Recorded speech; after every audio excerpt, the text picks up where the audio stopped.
नमस्कार, क्रांतिकारी खबर में आपका स्वागत है। ये दिखाते हैं आपको ब्लैक लिस्टेड गाड़ियां अधिकारियों के संरक्षण में किस तरह यहाँ चल रही हैं।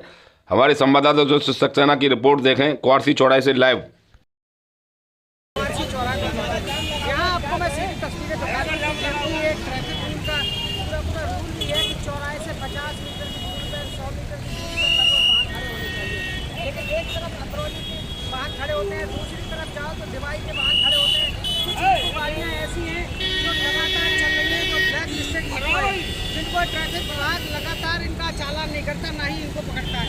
आखिर ये ट्रैफिक विभाग इन इको को नहीं पकड़ने का कारण समझ में नहीं आता, क्योंकि जो इको चल रही है वो किसी भी 10-10 साल से पुरानी ब्लैक लिस्टेड इको भी है।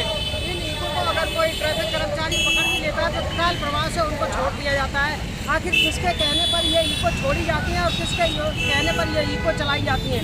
खास बात यही है कि ये इको जो है सफ़ेद नंबर प्लेट की है और इन इको में जो सवारियाँ बैठती हैं आखिर उसका जिम्मेदार कौन होगा?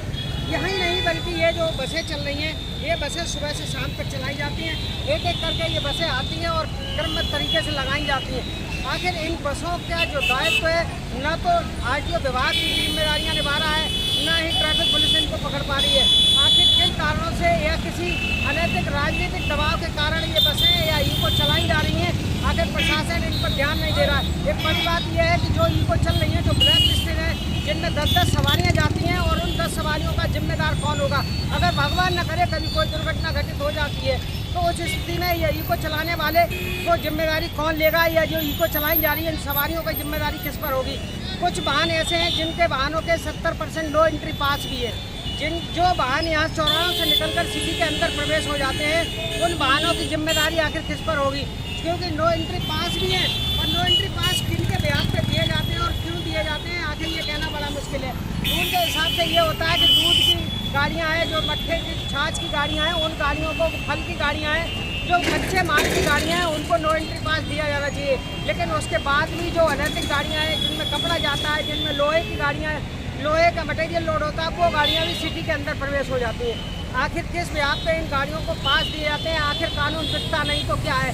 नो एंट्री रूल के पूरे फॉलो नहीं किए जाते हैं और वो भी अपने हिसाब से हर अधिकारी, हर ट्रैफिक विभाग इन अधिकारियों के हिसाब से नहीं बल्कि अपने हिसाब से इन वाहनों को चलाना चाह रहे हैं। आगे ट्रैफिक पुलिस अगर इनका काम करना भी चाहे किसी तरह से तो वो काम करने में सफल नहीं हो पाती, क्योंकि ट्रैफिक पुलिस अधिकारियों की बात के लिए मजबूर होती है, क्योंकि अपने अधिकारियों की बात को मानना उनकी मजबूरी है। इस हिसाब से साफ तौर पर यह कहा जा सकता है कि ट्रैफिक विभाग की खुद बड़ी लापरवाही है, इसलिए ये वाहन चलाए जा रहे हैं। क्योंकि ट्रैफिक विभाग अगर चाहे तो कोई भी गाड़ी बगैर परमिट या बगैर ब्लैक लिस्टेड गाड़ी नहीं चल सकती है, लेकिन ट्रैफिक विभाग लगातार इन गाड़ियों पर तवज्जो नहीं दे रहा है, इसीलिए ये गाड़ियाँ चलाई जा रही हैं। कैमरामैन सहयोगी के साथ सक्सेना समाचार अलीगढ़।